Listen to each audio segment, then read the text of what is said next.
আজকে আমরা কোন বিষয়ে পড়বো? কি পড়বো? কি পড়বো? সন্ধি পড়বো। কি সন্ধি? আচ্ছা, আমরা সন্ধি শব্দটা ব্যাকরণ ছাড়া কোথায় কোথায় পাই? সন্ধ্যার সময় সন্ধি হয়। আমি বলছি সন্ধি কোথায় কোথায় শুনতে পাই? আচ্ছা, ইতিহাসে অনেক সন্ধির কথা পাই না? হ্যাঁ,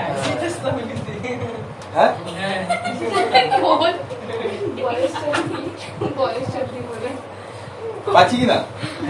হ্যাঁ, তো সন্ধি আমরা দেখছি না, মানে কি দেখি যে যুদ্ধের সময় যেই রাজা মানে হেরে যায় সেই রাজা কি হয়? সন্ধি করে, চুক্তি করে। সন্ধি এরকম এরকম কিছু কন্ডিশন থাকে, সন্ধি হয়, তাই না? তো সন্ধির মধ্যে আবদ্ধ হয়ে যাওয়া। ধর তোর সাথে আমার সন্ধি হলো, রুদ্রের সাথে আমার সন্ধি, ইতিহাসের ভাষা কি সন্ধি হলো? যে সন্ধি হলো যে স্যার তুমি আমাকে 8 মাসের মধ্যে সম্পূর্ণ কমপ্লিট করা যাবে, যদি কমপ্লিট করা যাবে তাহলে বেতন দিব, না দিব না, কন্ডিশন থাকবে সন্ধি। তো এই সন্ধি শব্দগুলো ওখানে পাই। এখন অ্যাকচুয়াল সন্ধি শব্দের অর্থ কি? সন্ধি মানে মিল হয়ে যাওয়া বা একজোট হয়ে যাওয়া। সন্ধি মানে একজোট হয়ে যাওয়া, মিল হয়ে যাওয়া। তাছাড়া আর কি মনে হয় সন্ধি মানে কি হতে পারে? সন্ধি শব্দের অর্থ কি? চুক্তি করা। সন্ধি না, সন্ধি মানে কি এটার তো আগে অর্থ বুঝতে হবে, তারপর না করব। সন্ধি শব্দের অর্থ হলো যোগ হওয়া। কি হওয়া? যোগ হওয়া বা যুক্ত হওয়া। যুক্ত হওয়া বা যোগ হওয়া। যেমন আমরা যদি প্রথম বিশ্বযুদ্ধ দেখি তাহলে সেখানে 2 ধরনের মানে পক্ষ পাই। তখন যুদ্ধ করতে গেলে তো 2টা পক্ষ লাগবে। তো সেই পক্ষগুলোর নাম যেগুলো ছিল, একটা ছিল মিত্র পক্ষ, আর একটা ছিল অক্ষ শক্তি, আর একটা ছিল মিত্র শক্তি। তাহলে মিত্র শক্তির মধ্যে যারা যারা ছিল তাদের একটা সন্ধি ছিল, আর অক্ষ শক্তির মধ্যে যারা যারা ছিল তাদের একটা সন্ধি ছিল। মানে তারা যুক্ত ছিল, কন্ডিশনের সাথে সাথে যুক্ত ছিল তারা। তো আমরা এখন সন্ধি করব, মানে যুক্ত করব। কাকে সন্ধি করব? সন্ধিটা কাকে করব? কাকে যুক্ত করব? বিষয় হচ্ছে যে সন্ধি যাকে যুক্ত করতে হয় তাদের নাম হলো বর্ণ। তাদের নাম কি? তাদের নাম বর্ণ। বর্ণকে আমরা যুক্ত করব। ভালো করে বুঝিস। আমি বললাম সন্ধি শব্দের অর্থ হলো যুক্ত হওয়া বা মিলন হওয়া, আর সন্ধি কাকে করব? বর্ণকে করব। এবার বর্ণ কয় প্রকারের হয়? বর্ণ 2 প্রকারের হয়। কি কি? একটা স্বরবর্ণ হয়, একটা হলো ব্যঞ্জন বর্ণ।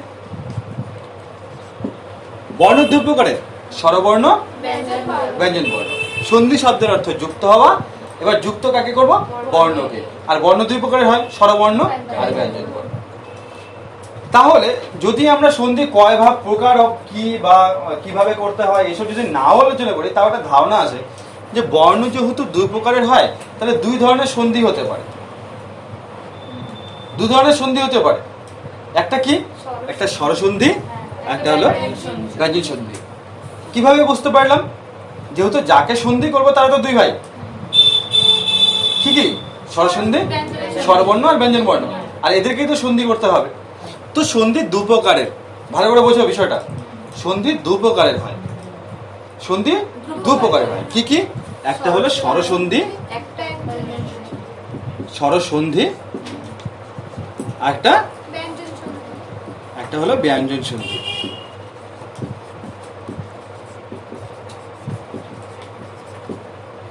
এটা মূলত 2 প্রকারের। আরেক প্রকারের সন্ধির কথা আমরা পাই, সেটার নাম হলো বিসর্গ সন্ধি। কি কি সন্ধি? বিসর্গ সন্ধি। কিন্তু এই বিসর্গ সন্ধিকে ব্যঞ্জন সন্ধি ধরা হয়। কি ধরা হয়? ব্যঞ্জন সন্ধির দলেই ধরা হয়। আজকে আমরা স্বরসন্ধি পড়বো। কি পড়বো? স্বরসন্ধি। বোঝা গেল সন্ধি মানে কি? সন্ধি মানে কি? যুক্ত হওয়া, মিলন হওয়া। কাদেরকে মিলন করাবো? বর্ণকে। বর্ণ কয় প্রকারের হয়? তাহলে সন্ধি কয় প্রকারের করব? দুই পরে। কি কি করব? আর ব্যঞ্জন সন্ধি। ব্যঞ্জন সন্ধির মধ্যে আরেক প্রকার আছে কি? বিসর্গ সন্ধি, ওটাও করব। তো আজকে আমরা শুধুমাত্র স্বরসন্ধি আলোচনা করব। কি? স্বরসন্ধি আলোচনা হবে।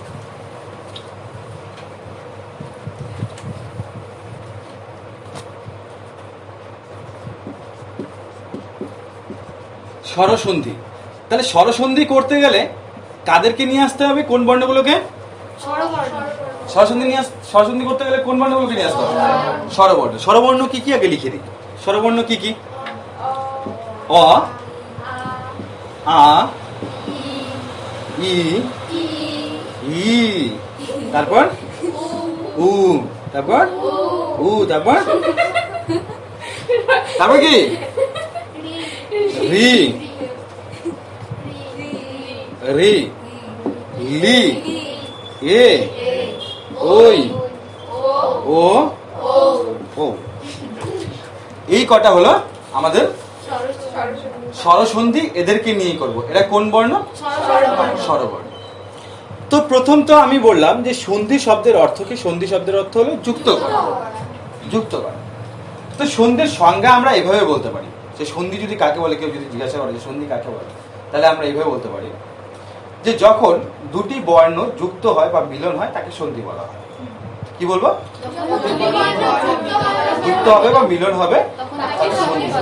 এরা মিলন হয় কিভাবে বা যুক্ত হয় কিভাবে? অ্যাকচুয়ালি এরা যখন পাশাপাশি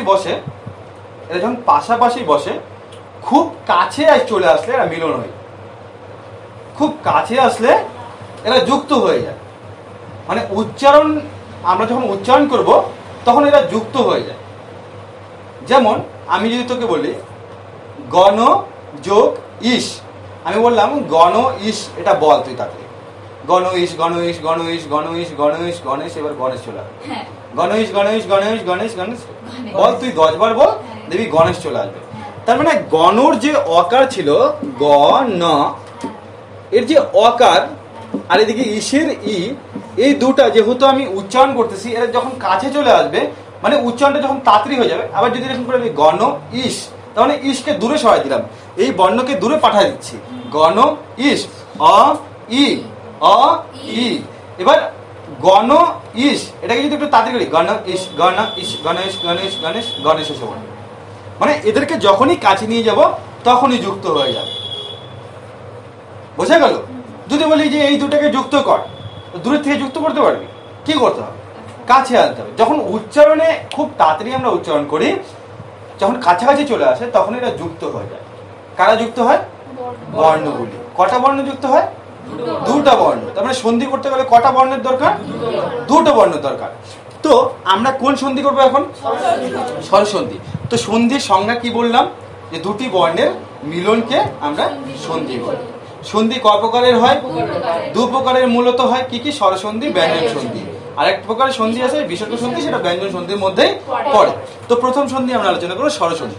তো স্বরসন্ধি কাকে বলে? সন্ধি তো দুটি বর্ণের মিলনকে সন্ধি বলে। এবার স্বরসন্ধি কাকে বলে? স্বরসন্ধি হচ্ছে স্বর বর্ণের সঙ্গে স্বরবর্ণের মিলনকে স্বরসন্ধি বলে। কি বললে? আমি বললাম স্বর বর্ণের সঙ্গে স্বরবর্ণের মিলনকে স্বরসন্ধি বলে। আবার বলো। এবার বলছে স্বরবর্ণের সঙ্গে স্বরবর্ণের, তার মানে এটাও হতে পারে যে অয়েস যোগ সাথে আ যুক্ত হয়ে যেতে পারে। এটা জানা যায় যে এরা যুক্ত হলে কি কি আছে, কার সঙ্গে কি যুক্ত হলে কি হবে। প্রথমে শুরু করি এখান থেকে।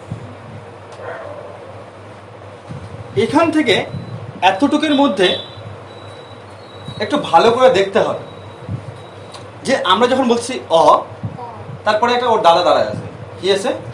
আ। আমরা এটাকে কি বলছিলাম? যে হ্রস্বস্বর আর দীর্ঘস্বর।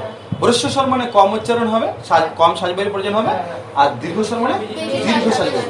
তাই আমরা কি বলি যে ই, আর এখানে যা কি বলি ই, এখানে ই, তারপরটা ই, উ, উ, রি, রি।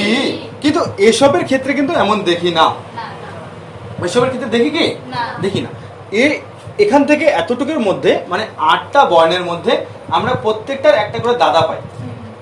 যেমন অয়ের দাদা যদি বলি কে, তুই কি বলবি? আ। ই এর দাদা ই, উ এর দাদা রি এর দাদা রি। এবার এই জায়গায় নিয়মটা একটু ভালো করে দেখো, এতটুকু একটা সোজা নিয়ম আছে। একটা রাজার 3 জন সন্তান বা 2 জন সন্তান ধরলাম আমি, যে 2 জন সন্তান, একটা বড় ভাই একটা ছোট ভাই। এবার রাজার মৃত্যুর পর কে আসবে? রাজা কে হবে? ভালো করে বোঝো, একটা রাজার 2টা ছেলে, একটা ছোট ভাই একটা বড় ভাই। তো মৃত্যুর পরে কে রাজা হবে? বড় ভাই। মানে পিতার মৃত্যুর পর বড় ভাই আসবে, রাজার মৃত্যুর পর বড় ভাই আসবে। এবার হিসাবটা বোঝো। এবার যে আমরা যখন সন্ধি করব, যেমন হলো প্রথম আমার সন্ধির নিয়ম আমি এরকম লিখতে পারি যে অ এর সঙ্গে আ যুক্ত করব। বোঝো ভালো করে, ছোট ভাই বড় ভাই, অধিকার কে পাবে? কে পাবে? বড় ভাই। তো এই যে দুই ভাই, এই 2 ভাইয়ের মধ্যে যখনই সন্ধি হবে অধিকার থাকবে বড় ভাইয়ের কাছে। কার কাছে থাকবে তাহলে? আয়ের কাছে থাকবে। এবার আমি যদি এবার আ কে এই পাশে লিখি, এই পাশে আ লিখি, আ যোগ আ, তাহলে কি হবে? দুটা মিলে কি হবে? দুইটা মিলে কি হবে? তাও আই হবে। তখন সব অধিকার বড় ভাইয়েরই থাকবে। কি লিখলাম আবার? আ যোগ অ, কি হবে? আ হবে। একটা জিনিস ভালো করে বোঝো যে এই 2 জনের মধ্যে যখনই সন্ধি হোক অধিকার বড় ভাইয়েরই থাকবে। তার মানে সরেওর পরে সরেয়া বা সরেয়ার পরে সরেও বা সরেও বা সরেয়া এরকম যাই থাক, সমান সমান গিয়ে কি হবে? সরে হবে। বোঝা গেল? কথাটা বোঝা গেছে যে কি বললাম? অ আ সমান সমান আ হবে, আ আ সমান সমান আ হবে, আবার আ অ কি হবে? আ হবে। চলো একটা ছোট্ট একটা উদাহরণ দেখি। কি উদাহরণ? লেখো, শাসো যোগ অঙ্ক। এবার আমি তোমাকে কি বলছিলাম? শোনো, আগে বোঝো ভালো করে। আমি তোমাকে বলছিলাম যে 2টি বর্ণের মিলনকে সন্ধি বলবো, 2টি বর্ণের মিলনকে সন্ধি বলবো। এই বর্ণ দুটো কোথায় থাকবে, মানে কোন কোন বর্ণগুলোকে আমরা নিব?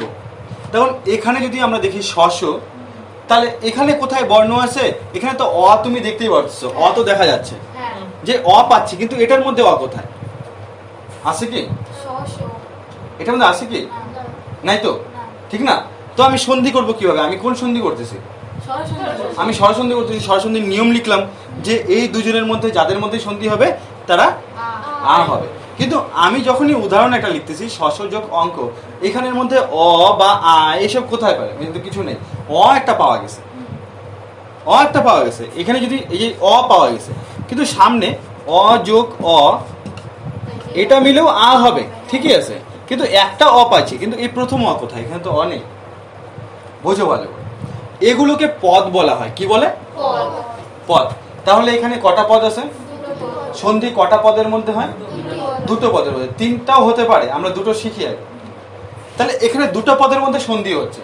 তাহলে প্রথম পদের শেষ বর্ণ মনে রাখতে হবে, প্রথম পদের শেষ বর্ণ আর দ্বিতীয় পদের প্রথম বর্ণ সন্ধি করা হয়। কি বললাম? প্রথম বর্ণ। তাহলে প্রথম পদের শেষ বর্ণ কি আছে? এবার শ উচ্চারণ করো, বলো স স। এটা কি স শো আছে? শো আছে? কি আছে? স স স স। শেষে কি উচ্চারণ হচ্ছে? অ। তার মানে শেষে অ আছে। কি? অ। তারপর কি আছে? অ। 2টা অ মিলে কি হবে? কেন হবে? তখন বড় ভাইয়ের অধিকার ভাই, তাই আমরা আ করে দিব এটাকে। যদি আ করে দিই তাহলে এই 2 জনকে তো বাদ দিতে হবে, তারপরে একজন আসবে। 2 জনকে রাখা আবার একজনকে নিব, তাহলে তো ছোট ভাই আবার ঝগড়া শুরু করে দিবে। 2 জনের মধ্যে একদম ডিসিশন নেবে, দেখ তোরা 2 জন আসিস, 2 জনের মধ্যে যে কোনো একজন আসবে। বলে অ আর অ 2 জন মিলে কি আসলো? আ আসলো, এ আসলো। তার মানে স স্বর এখানে দেখ, এই যে স স, এখানে যদি অটাকে বাদ দিই তাহলে কি করতে হয়? কোনো বর্ণ থেকে যখন আমরা অ বাদ দিয়ে দিই তখন কি থাকে? ব্যঞ্জন বর্ণ লেখার সময় কি করতে হয়? এটাকে একটা হসন্ত লাগা দিতে হয়। ক যখন আমরা লিখছি তখন কি করছি? হসন্ত লাগা দিচ্ছি না কেন? ওটার মধ্যে যেহেতু অ নেই, একদম শুদ্ধ হয়ে যাবে, শুদ্ধ করে দিলাম, মানে ওকে অ সরাই দিলাম, একটা অকে সরালাম। এবার তারপরে দেখলাম যে অ মিলে কি তৈরি হচ্ছে, আ তৈরি হচ্ছে। তাহলে এবার একে উঠাই দিয়ে আবার আ দিয়ে দিই, হয়ে গেল, আ হলো। এবার এই অ কি লিখবো এখানে? কেন লিখবো না? এই অ তো নিচে লিখে দিয়েছিলাম, আর এর অ তো লিখে দিছি, লিখে এটাকে কাটি দিছি, কাটি দিয়ে একটা আ নিয়ে আসছি, আ তো লিখলামই, তারপর শশাঙ্ক। বোঝা গেল? স্যার আরেকটা কথা বলবো, হ্যাঁ বলো। প্রথমে শেষ লাস্টের অক্ষরটা যুক্ত করতে হয়, আর পরেরটা প্রথম অক্ষরটা। এটাই তো প্রথম থেকে বোঝাচ্ছি, এইটাই শেষ কথা, যে প্রথম পদের শেষ বর্ণ আর পরের পদের প্রথম বর্ণ, এই দুটোতে সন্ধি হবে। বোঝা গেল? চলো এরপরে আরেকটা উদাহরণ দেখি, তাহলে আমাদের কনসেপ্টটা আরো ক্লিয়ার হবে।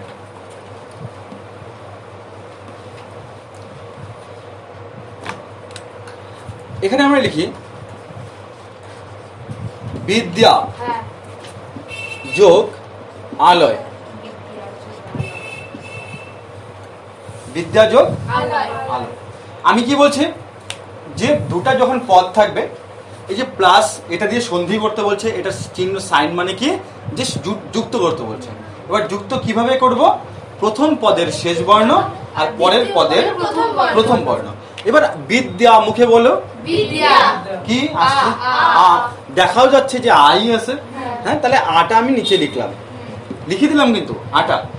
তারপর কি করলাম, এই আটাকে লিখলাম, আমি এখানে কাটি দিচ্ছি না, কিন্তু এটা এখানে নিচে নিয়ে আসলাম।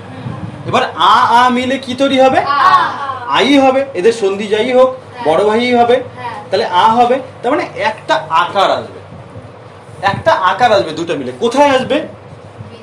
এর তো কোনো পরিবর্তন হবে না, এর সাথে তো কোনো সম্পর্কই নেই, শেষের সাথে আছে। বিদ দয়জ ফালা পর্যন্ত ঠিক আছে, তারপরে আকার ছিল, এই আকার এখানে লিখলাম, আর এই আকার এখানে লিখলাম, দুটো মিলে একটা আকার আসলো, তাহলে একটা আকার দিলাম, তারপরে এই আকার তো লেখাই হয়ে গেল, তারপরে কি হবে, লয়। বোঝা গেল? বিদ্যা যোগ আলয় বিদ্যালয়। বোঝা গেছে? এইগুলো আমাদের 1 নম্বর সূত্র। 1 নম্বর সূত্র রূপ আমি কিভাবে লিখবো দেখো।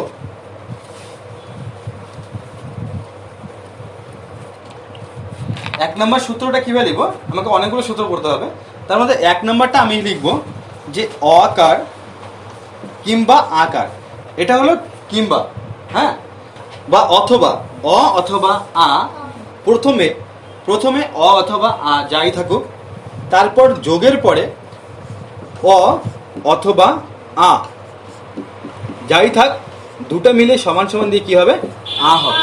দেখো আমরা তাই করলাম, যে প্রথমে ছিল আ, পরে প্লাসের পরে আ, মানে এখানে আ এখানে আ, দুটো মিলে কি তৈরি হবে, বলেছে আ তৈরি হবে। আমি তাই তৈরি করছি, আ দুটো মিলে আ হবে। বোঝা গেল? এটা হলো 1 নম্বর সূত্র গেল।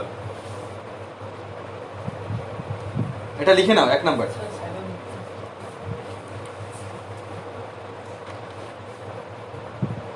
হচ্ছে? চলো এবার 2 নম্বর সূত্রে আসি।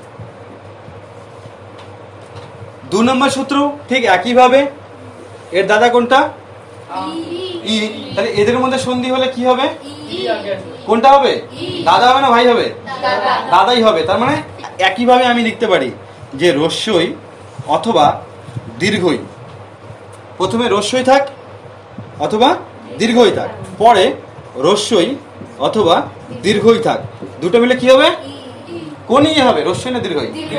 গুড, এর তো একদম বুঝে গেছিস, দীর্ঘই হবে। দীর্ঘই মানে কি, দীর্ঘই মানে দীর্ঘিকা, দীর্ঘই মানে, আর রস্যই মানে রস্যিকা। চলো এবার উদাহরণ দেখবো এটা।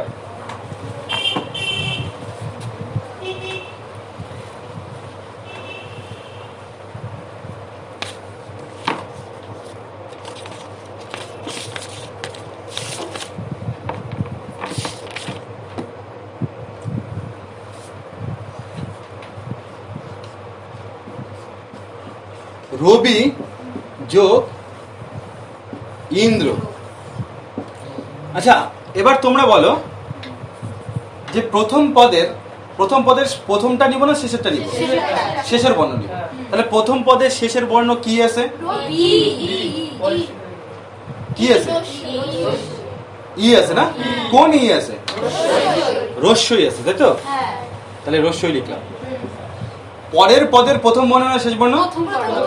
কি আছে? রস্যই আছে, তাই না? এবার এই রস্যই রস্যই মিলে কি হবে? দীর্ঘই হবে। দীর্ঘই মানে কি? দীর্ঘই মানে দীর্ঘিকার। তার মানে এতক্ষণ যেই রবিকে আমি রস্যই দিচ্ছিলাম সেই রবি এখন কি হয়ে যাবে? দীর্ঘিকার হয়ে যাবে। রবি দ্র। বোঝা গেল? বুঝতে পারছিস? রবি যোগ ইন্দ্র। চলো আমি একটা করতে দিচ্ছি, তোরা একটু করে দেখাতো। লিখ। অধি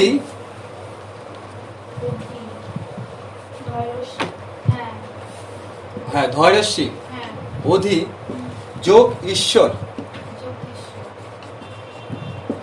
অধি যোগ ঈশ্বর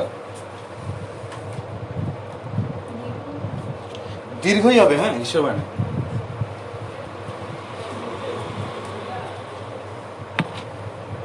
অধি যোগ ঈশ্বর।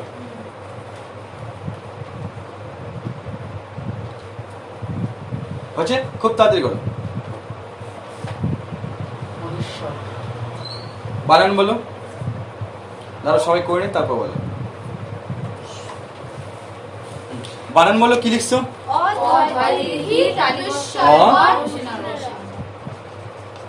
এটা লিখছো? এটাই লিখছো? এটা ঠিক হচ্ছে? হ্যাঁ, কনফার্ম? চলো ঠিক আছে, এটা রাইট। তো শিখে গেছো তোমরা। অধীশ্বর। এবার আমরা 3 নম্বর সূত্রে আসবো। 3 নম্বর সূত্র।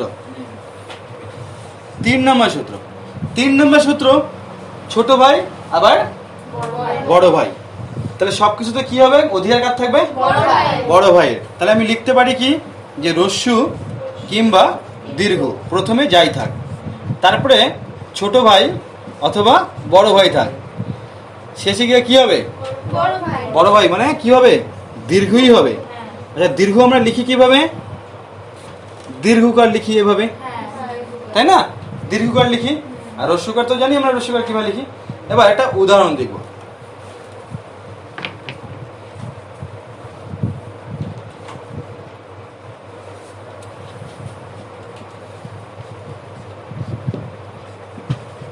বধূ যোগ উৎসব।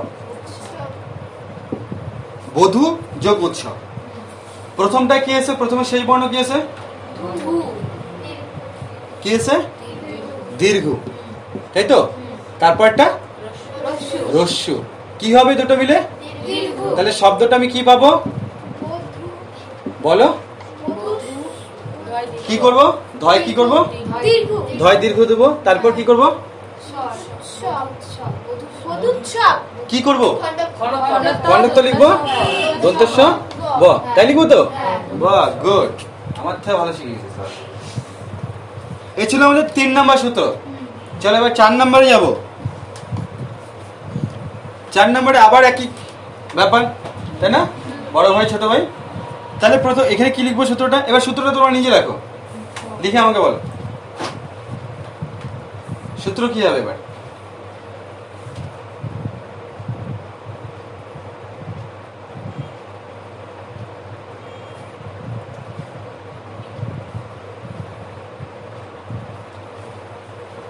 কি লিখছো সূত্রটা?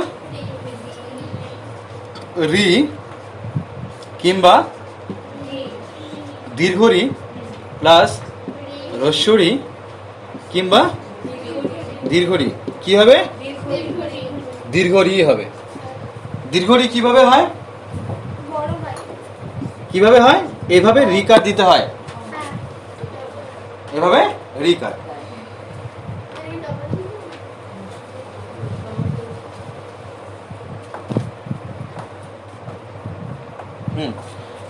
এবার দেখো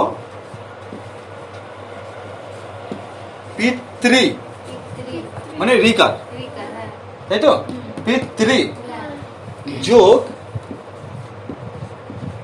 রি নাম করো দেখি কি হবে। পিতৃ যোগ ঋণম,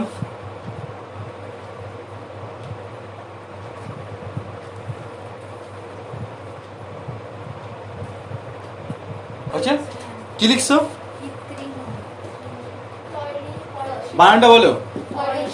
পয়রস্যি তয় রি, এটা ডাবল রি, এটা দীর্ঘ রি, তাই না?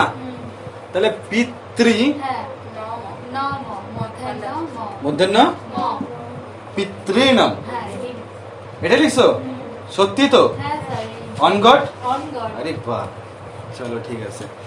এবার এখানে মাতৃ লেখো,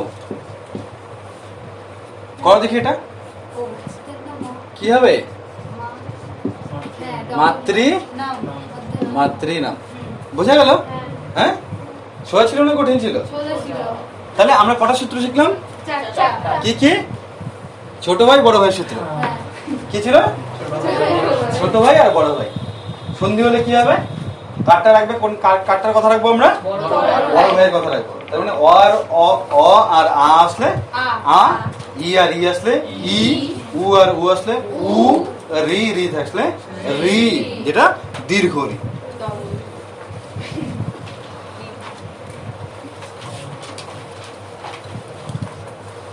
এবার দেখো, আমি এতটুকু পর্যন্ত সন্ধি করলাম, এতটুকু হলো, তারপরে গুলো এখনো ধরিনি।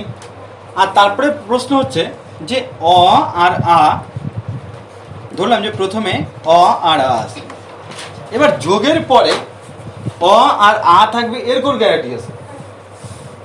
রস্যই দীর্ঘও তো থাকতে পারে, এরপরে তো রস্যই দীর্ঘও থাকতে পারে। এমন তো অনেক শব্দ আছে যে প্রথম পদটা এটা, তারপরে অন্য পদ চলে আসলো, তখন আমি কি করব? যেমন অ আর আ এর পরে যদি রস্যই কিংবা দীর্ঘই আসে, তাহলে সেক্ষেত্রে কি হবে? একটা পদ যেরকম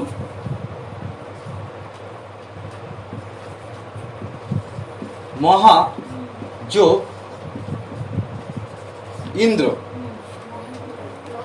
বাহুবলী না, মহাযোগ মহেন্দ্র বাহুবলী না, মহাযোগ ইন্দ্র। এবার এখানে দেখো মহার শেষে কি আছে? প্রথম পদের তো শেষ হবে, প্রথম পদের শেষ, তাই এখানে কি হবে? আ।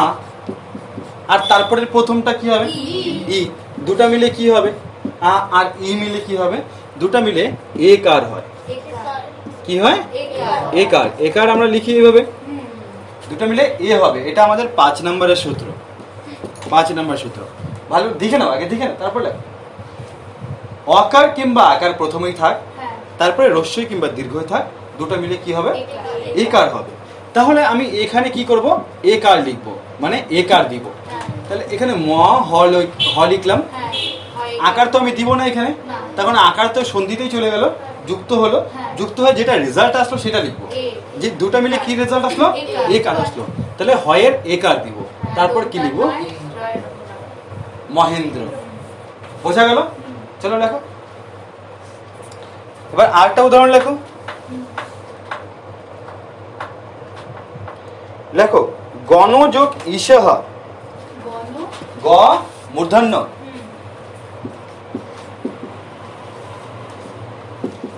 যোগ ঈশহ,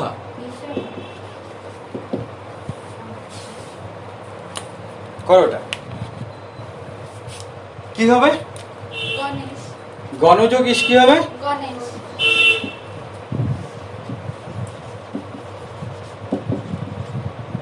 গণেশ হবে না, তাই না? এটাই আসছে তো রেজাল্ট। কারো বুঝতে অসুবিধা হচ্ছে? কেন আসলো, কি বৃত্তান্ত? প্রশ্ন আসতেছে স্যার? যে গণর আগে যে মেঘখণ্ডটার জন্য কি সেটা ওইটা একটু বুঝালো? কি হচ্ছে? মানে যে গণ প্লাস ঈশ্বরটা এটা, আরে গণর শেষে মূর্ধন্যকে উচ্চারণ করো, গ ন বলো, ন বলো, ন নয় শেষে কি আছে? অ আছে। একটা জিনিস ভালো করে বুঝে নাও, যে ক খ গ ঘ উম এগুলোকে ব্যঞ্জন বর্ণ বলা হয়, এটসেট্রা। এবার এদের প্রত্যেকটা শেষে হসন্ত লাগানো থাকে। এই ব্যঞ্জন বর্ণের সংজ্ঞা হলো এটা, যে যে সকল বর্ণ স্বরবর্ণের সাহায্য ছাড়া উচ্চারিত হতে পারে না তাদেরকে ব্যঞ্জন বর্ণ বলা হয়। এরা যখন উচ্চারণ হবে তখন স্বরবর্ণকে নিয়ে উচ্চারণ হবে। আর যদি উচ্চারণ না হয় তাহলে তখন ওদের কি লাগানো থাকবে, এরকম হসন্ত লাগানো থাকবে। তাই এখানে কি হসন্ত লাগানো আছে? তার মানে এর সাথে স্বরবর্ণ আছে। যদি হসন্ত লাগানো থাকতো তাহলে স্বরবর্ণ থাকতো না। যেহেতু হসন্ত লাগানো নাই তার মানে এটা স্বরবর্ণ আছে। এখন খুঁজতে হবে যে কোন স্বরবর্ণ আছে। আমরা উচ্চারণ করলেই বুঝতে পারবো যে কোন স্বরবর্ণ। বলছি ন, নয়ের শেষে কি আসতেছে? অ। যখন হলো আকার রসিকার দীর্ঘিকার কিছু থাকবে না তখন বুঝতে হবে ওটার মধ্যে অ স্বরবর্ণই লাগানো আছে। আমার কথা বোঝা গেল? যে আমি একটা বর্ণ দেখলেই তো বুঝতে পারবো যে ক, ক এর সাথে আকার লাগানো আছে। তুই যদি বলি কোন স্বরবর্ণ লাগানো আছে কর সঙ্গে, তুই কি বলবি? আকার লাগানো আছে।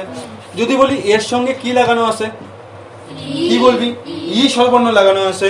যদি বলি এটার সঙ্গে কি স্বরবর্ণ লাগানো আছে, উ স্বরবর্ণ। এবার যদি বলি এটার সঙ্গে কোন স্বরবর্ণ লাগানো আছে, কি বলবি? এটা কি স্বরবর্ণ লাগানো আছে? দেখা যাচ্ছে কি? দেখা যাচ্ছে না? দেখা যাচ্ছে তো। যদি দেখা না যেত তাহলে তো এরকম থাকতো। এটা যদি থাকতো তাহলে আমি কি বুঝতাম? হসন্ত যদি লাগানো থাকতো তাহলে বুঝতাম স্বরবর্ণই লাগানো নাই। আর যেহেতু স্বরবর্ণ লাগানো আছে মানে হসন্ত নাই, স্বরবর্ণ লাগানো আছে, তাহলে কোন স্বরবর্ণ লাগানো আছে? অস্বরবর্ণ লাগানো আছে। তো আমি এখানে কিভাবে বুঝলাম যে অকার লাগানো আছে? যেহেতু হসন্ত নাই, তাহলে অকার যোগ ইকার। এবার এই অকার আর ইকার মিলে কি হবে? অকার আর ইকার দুটা মিলে কি হয়? একার হয়। তাই আমি কি করলাম? একার দিয়ে দিলাম। বোঝা গেল? বুঝতে পারছিস? চলো তারপরে সূত্র। কত নম্বর সূত্র চলতেছে আমাদের? 5 নাম্বার।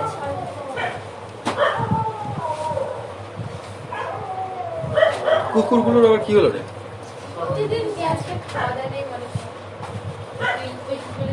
প্রতিদিন দেখি ঝামেলা করছে।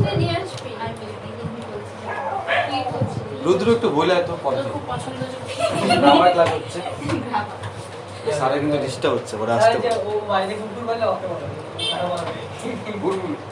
বলে দেন বলে। আচ্ছা দেখ, অকার দেখ, অকার দিয়ে আমরা শুরু করছি। স্বরসন্ধির প্রথমে অ আর আকার দিয়ে শুরু করলাম।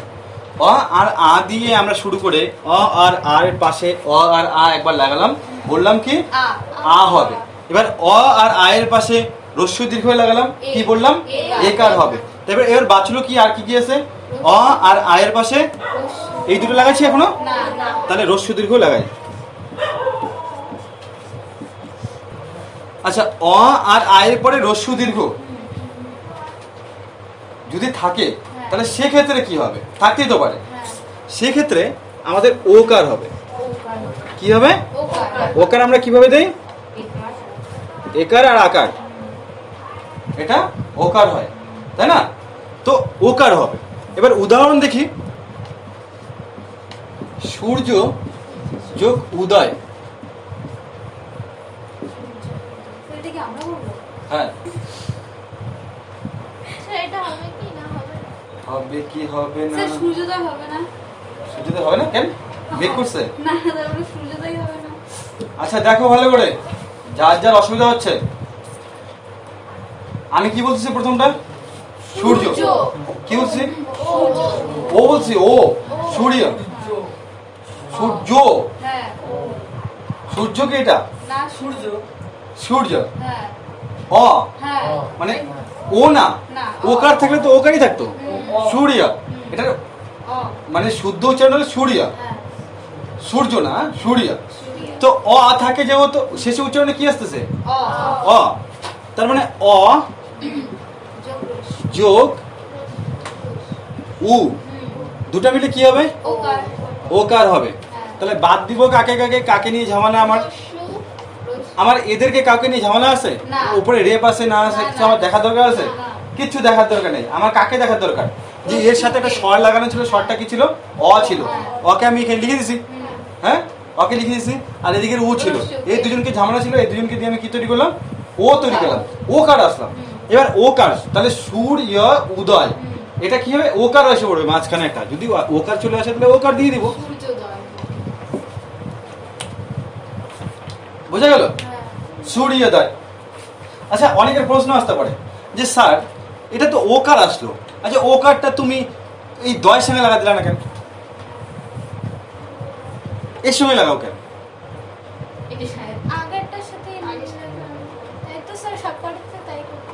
সব করে তাই মানে তুমি এটার সাথে লাগাচ্ছ না কেন? ওর সাথে লাগা দাও না, তাই তো হয়ে গেল। অনেক অনেক ভেজাল হয়ে যাবে, ওখানে লাগালে অনেক ভেজাল হয়ে যাবে, জন্য লাগাই না আমরা। ওরকম কোনো ব্যাপার আছে? আগেরটার সাথে মানে লাগাইতে হয়, তাই তো। আচ্ছা বিষয়টা দেখো, তাই হচ্ছে, এগুলো তাই মনে হচ্ছে। দেখে তাই মনে হচ্ছে না? চলো একটা সোজা দেখো, একটা দেখি একটা সোজা কি আছে।